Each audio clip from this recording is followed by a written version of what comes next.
नमस्कार। हंसध्वनि चैनल में आप सभी का हार्दिक स्वागत है। मैं डॉक्टर सुवर्णा वाण आप सभी को हृदय से नमन करती हूँ।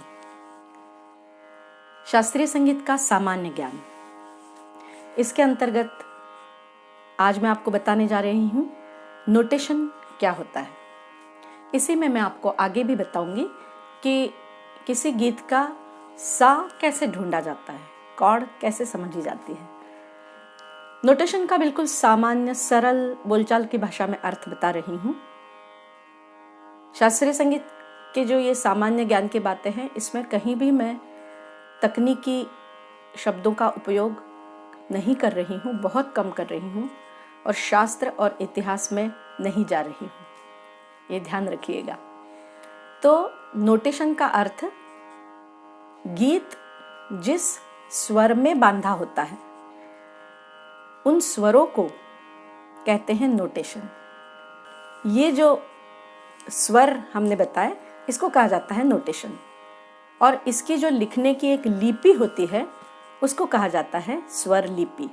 तो शास्त्रीय संगीत में जब बंदिशों को लिखा जाता है, काफ़ी सारी पुस्तकों में बंदिशों की बहुत सारी किताबें, अब तो बहुत सारी किताबें छप गई हैं। तो बंदिशों को जब लिखा जाता है तो केवल उनके शब्दों को पढ़कर हम उन्हें गा नहीं सकते, उसके ऊपर जो स्वर लिखे होते हैं उसको कहा जाता है नोटेशन। इस नोटेशन को पढ़कर उस बंदिश की जो धुन होती है वो हमें समझ में आ जाती है। तो इसको कहा जाता है नोटेशन या स्वर लिपि पद्धति। तो शास्त्रीय संगीत में भातखंडे जी ने और पलुस्कर जी ने दोनों ने बहुत अधिक उपयोगी और महत्वपूर्ण कार्य किया। उन्होंने एक स्वर लिपि पद्धति बनाई। मतलब पुराने ज़माने में लिपि तो नहीं थी, संगीत की कोई लिपि नहीं थी, केवल सीना बसीना बैठ के गुरुमुखी विद्या थी वो, और गुरु के मुख से जो बंदिश गाई जाती थी वो उसे शिष्य सीख लेता था, सुनकर तैयार कर लेता था, याद कर लेता था। लेकिन भातखंडे जी ने इन बंदिशों को सुनकर उस जितनी उन्होंने बंदिशें सुनी, उस हर बंदिश का उन्होंने नोटेशन तैयार किया। मतलब उसके जो स्वर थे उनको गा गा कर और समझ कर लिखा, और फिर उन्होंने उसकी एक प्रॉपर स्वरलिपि पद्धति बनाई जो भातखंडे स्वरलिपि पद्धति के नाम से प्रसिद्ध हुई। और ऐसे ही पलुस्कर जी जो थे, विष्णु दिगंबर पलुस्कर, उन्होंने भी एक स्वरलिपि पद्धति बनाई। दोनों की पद्धतियों में थोड़ा सा फर्क है। तो मैं आपको भातखंडे जी की पद्धति के बारे में बता रही हूँ। भातखंडे जी की और पूरी स्वरलिपि पद्धति नहीं समझाऊंगी, वो बहुत बड़ी है और वो शास्त्रीय है।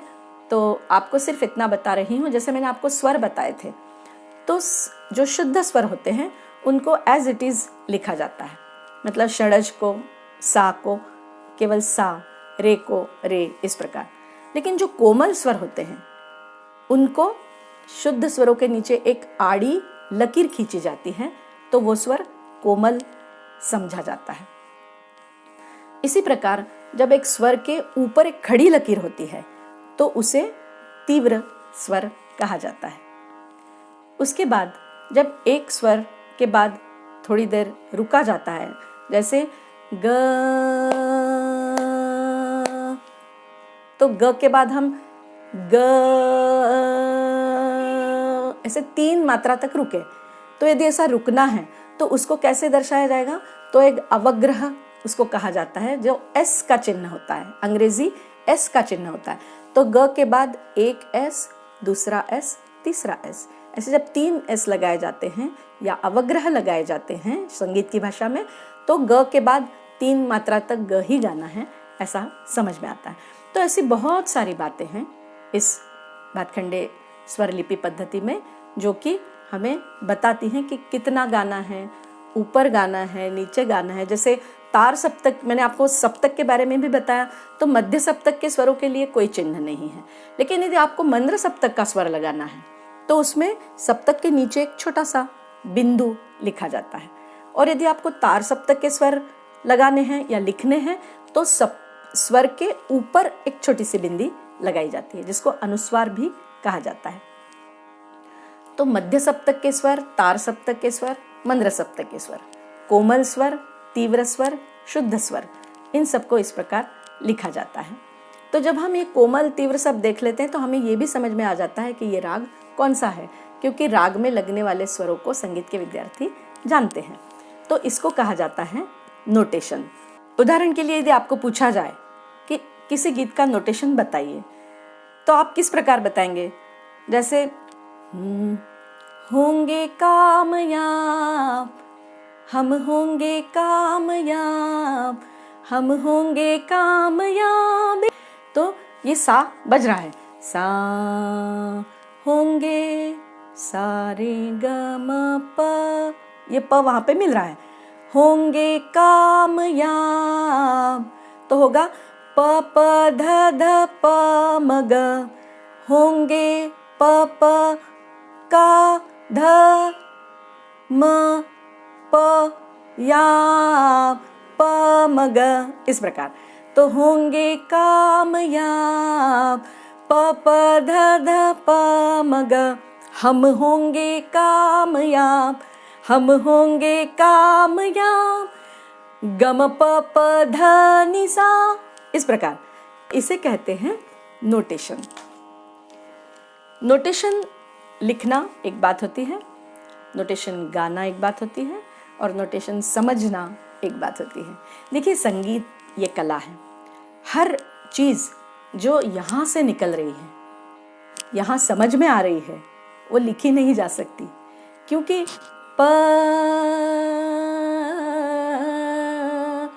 अब ये जो इतना बीच में ऐसा हुआ, इतना सब गाया नहीं, लिखा नहीं जा सकता।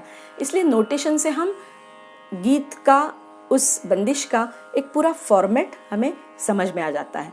और फिर आपका रियाज जितना है, आपकी समझ जितनी है, उस हिसाब से फिर उसको हम आगे समझ सकते हैं और फिर सुन सुनकर उसको आगे बढ़ा सकते हैं। तो इसे कहते हैं नोटेशन।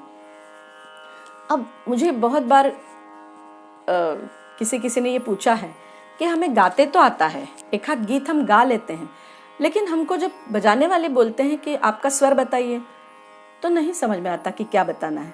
तो उस जो गीत का जो सा होता है, उसको कैसे ढूंढना, ये वैसे बड़ा कठिन क्रिया है। ये इसकी प्रोसेस बहुत कठिन है, और वो थोड़ा सा, जिसको म्यूजिकल सेंस होता है, जिसको स्वर ज्ञान होता है, स्वरों की समझ होती है, उसको वो जल्दी से समझ में आता है।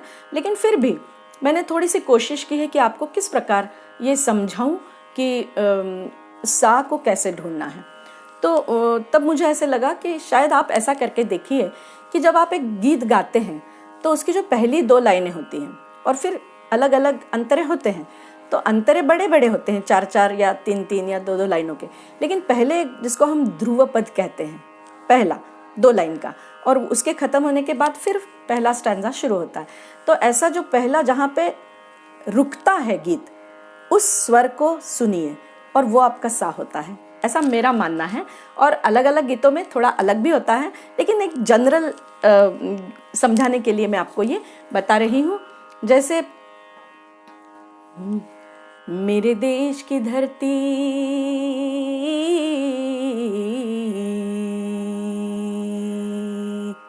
ये ईसा, इसको सा समझिए।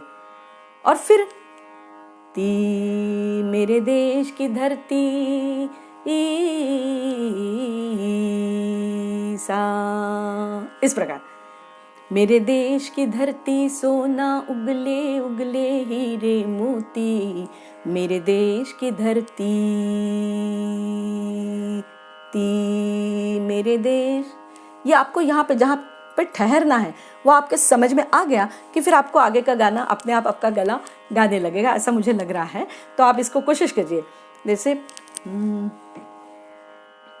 ये रात ये चांदनी फिर कहाँ, सुन जा दिल की दास्तां,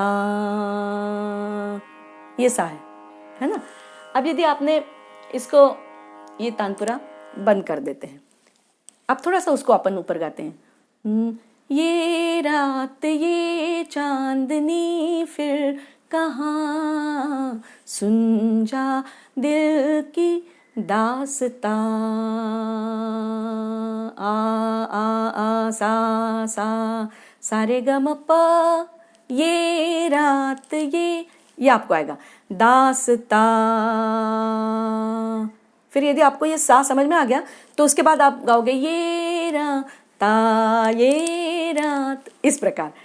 और एक बताती हूँ, ये शाम मस्तानी मदहोश किए जाए, मुझे डोर कोई खींचे तेरी ओर लिए जा,